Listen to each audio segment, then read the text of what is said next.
Hello Tubesters, it's Gav. Welcome to another one of my videos. Today we're looking at the United States Marine Corps 1st Division Guadalcanal 1942 bust from Life Miniatures. What I've done so far is obviously cleaned it up. Let me get a pointy stick, minute bit of filling, as we said, discussed before when I did the unboxing. The torso is obviously cutting this V shape here to fit the dog tags, which is a really good idea. It means there isn't too much of a gap.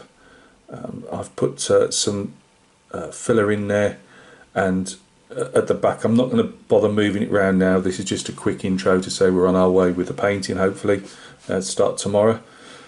The helmet is just got I've pinned it anyway, but it's just sitting there loose at the moment because I'll take it off for painting. But also I wanted to get an idea of where the shadows are and everything. Same with the it's not a Garand, is it? Sorry, it's a Springfield rifle on his shoulder. That is just loosely, I've got a pin in that as well, but it's just loosely put in. There's no glue holding it in. I've left the chin straps for the moment just for safety. Although they've been primed, they'll need a bit of a touch up because they're still on the sprues there. So that's the only thing that's missing, is the two chin straps for the helmet, as we see here and here. Yeah, so that was all really. I just wanted to say we're rocking and rolling with the Guadalcanal bust. It's taken a while, but I just needed to get the majority of the commission done. I'm just basing the dragoons on the commission now, so that's something that's obviously just takes its time in the background. So I'll have time to put to painting my bust here, and a 1:35 scale figure that I wanted to paint as well.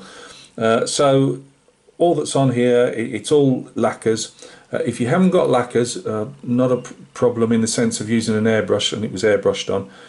Just use yourself either something like a Tamiya primer or a car primer of your choice from one of your car body shop type places. I've gone over it with a grey primer first, then in some black areas, I've put the shadow areas, I should say, I've just used some, I have got AK, because I like my AK products, I have got AK primer, but it's too shiny for me for this type of stuff. I don't know why, because it's all getting covered over, but I still don't like using it on shading areas for painting work. So I just put some AK black, matte black, just very faintly shaded, as you can see. I'm not going to turn it round just for this one. You can get the idea. I've gone under, undercuts here, and where there's some fairly deep shading, but without going overboard with it. I've then gone and used some AK white primer just to gently put some areas on the chin and on top of the helmet, things like that. And obviously you can see where I've gradiented it up with the black on top of the grey. What I'm doing here with that is just really showing myself where I put some shadow areas. I mean, it's a thing that's in vogue. I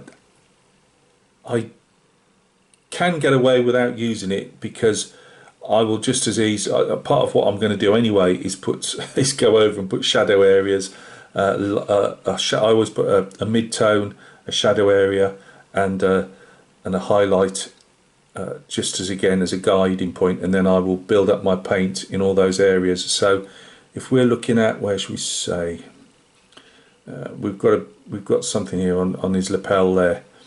I've already put some black in there, so you can see that's a dark shadow area. So what I'll do is I'll get my paintbrush and use a colour of my choice. This is going to be a green jacket, obviously, and I shall put a shadow area in there, and then I shall put a highlight in somewhere and a mid-tone, to roughly meet either side, and then I'll build my paint around that to make it match, if that makes sense. Doesn't really, does it? But I'm not very good at explaining stuff, as we all know.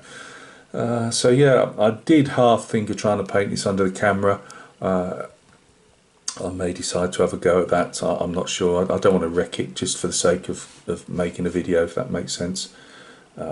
and to be honest with you, my bust work and these what I call the display figures aren't that particularly popular, so I don't really see why I should knock my pipe out, if nobody's going to follow it or watch it.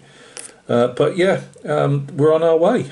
Once we got the primer on, I'll just let it rest overnight, and it's put on this morning, and then just crack on when I've got some time. Again, no start and finish date with this. It's just pootle along when I want to. I keep these I've got a big deep drawer behind me, and I keep most of my figures in there, whether they're the war games painting figures or the commission work and the models. They'll just keep out the dust in there. So yeah, gently moving around a bit. Yeah, that's about as much as you'll get. It certainly is not going to look like this, because there's no way I could paint that good in a million years. It'll all be painted in acrylics, by the way. I know some people either prefer all painting in oils, some people like to put acrylic on first and then blend it easier with oils afterwards. I just like working in acrylics. That's my medium of choice, so that's what I'm sticking to. So thank you very much for stopping by and taking a look. I hope you would like to consider following along. And so I still might paint bits of it under the camera.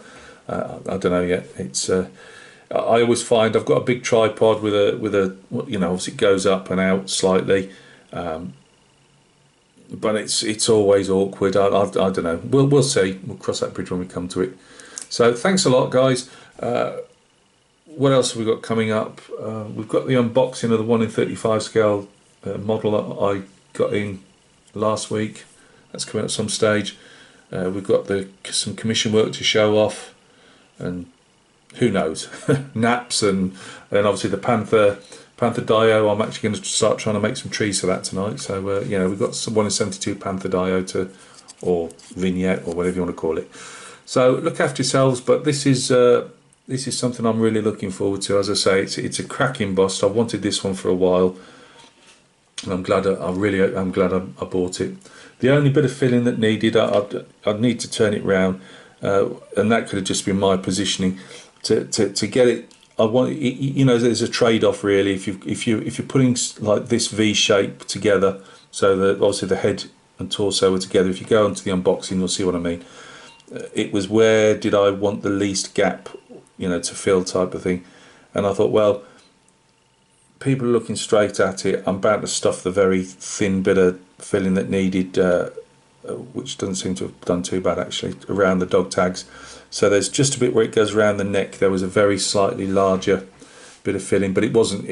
When I say large, it wasn't large. It just needed a bit more filling, and I thought, well, people will be viewing the guy from the front here. So right, waffling again. Look after yourselves. Take care, and we'll speak soon and see each other on another video.